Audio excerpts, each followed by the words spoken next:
nice cold winter night, just like this one. And I was like a kid on Christmas. I was just waiting up all night, and I looked out the window, at first dawn, and I looked at my neighborhood, and it was a nice winter, cold, brisk. There was a little snow falling, and I was waiting for the man from the electric company to come shut off my power. And it was a wonderful winter in my life. And I heard a knock on the door. And I go, and I was ready. But what I was really doing was if I called the company at 8 a.m. and gave them my last $85, they promised to give me another month to pay. But otherwise, they had a marshal of the court. They get pretty serious about this stuff. They know what they're doing. So I go over. I was on the phone with them. It must have been 7:59. And if I got through, I would, they call off the goon squad. And I open the door, and it's Jackie. And Jackie is the homeless woman who lives in my subway station. And I said, "Not now, Jackie." And she said, "Brendan, I need money for my asthma pump, or else I'm going to have to go to the hospital today." And the thing about Jackie was, when I first moved to the neighborhood, I walked into the subway one day, and this woman stopped me, and she said, "Can you spare any change so I can get some Chinese food?" And I was like 22 and full of like vigor and everything, and I said, "I'm so sorry, I don't have any money on me," and I swear. And she said, I love her for this, she said, "We better not, because I ask you every day." And I stopped, and I was all dressed up, and I said, "Well, how about this?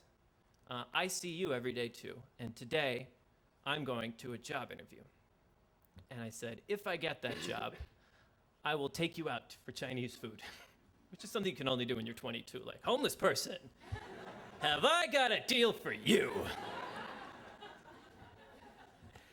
So that Friday, I came home with my first paycheck from my first decent job, and I really wanted to celebrate, and I had no friends.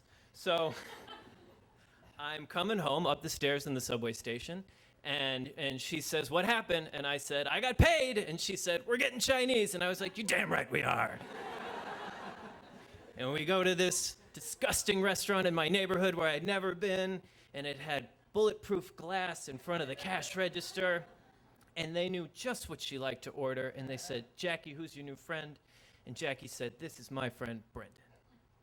And every payday, for the next 3.5 years, I would come home, and I had my little ritual. I would go, and I would walk, deposit my check, and Jackie and I would get Chinese food, or then she started sweating me. And then it became like asthma pumps, or I got her a cell phone so she could call me, and she always went through like way more minutes than she spent calling me, but I didn't care. And that was like a nice way to join my neighborhood for the first 3.5 years.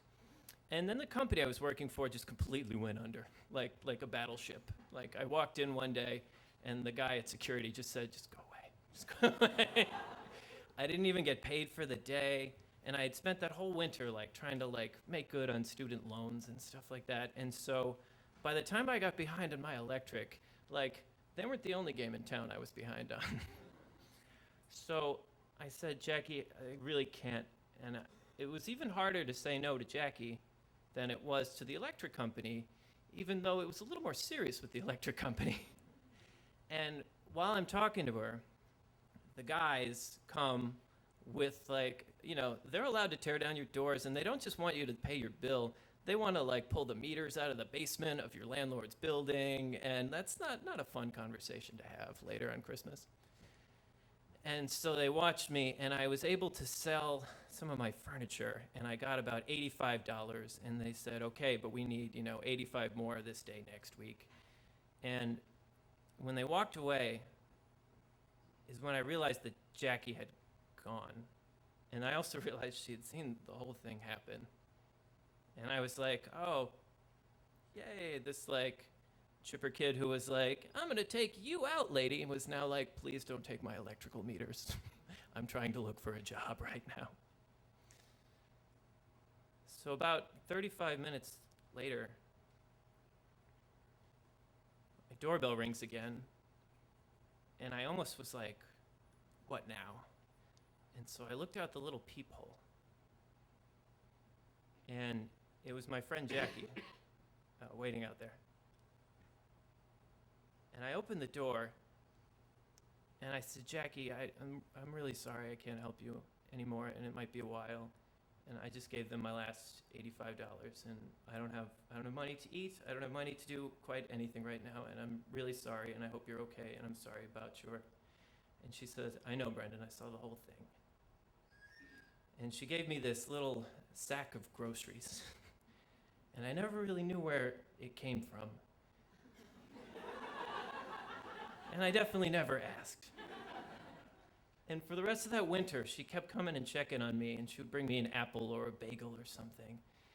And when I came up in the subway 2 weeks later with my first paycheck for my first real job again, she said, how you doing, honey? Do you need anything? And I looked her straight in the eye, and I was so happy to say this to my friend. I said, yeah, I need someone to go get Chinese food with me right now.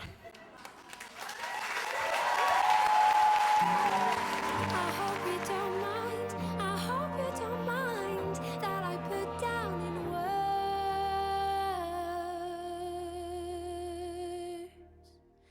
how wonderful life is. Now you're